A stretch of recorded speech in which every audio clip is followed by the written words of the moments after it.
tots i a totes i a tothom. Us donem la benvinguda a aquesta funció, però sobretot i especialment a un grup nombrós de gent que ha vingut, que no sé si heu vist una mascota per allà, que era, però és la gent del Real Club Deportiu Espanyol.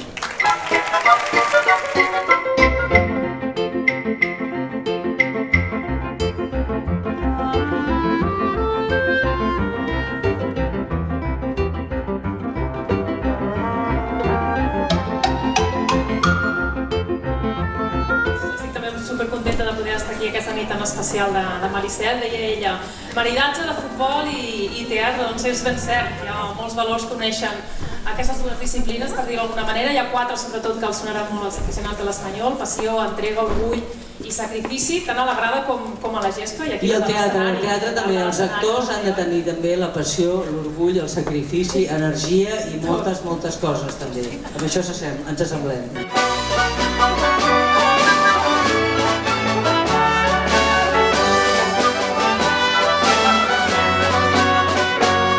Especialment emocionats perquè entre nosaltres hi ha el president del club, Joan Collet, que és un gran amant del teatre i se sap moltes cançons del Dagoll de Gom.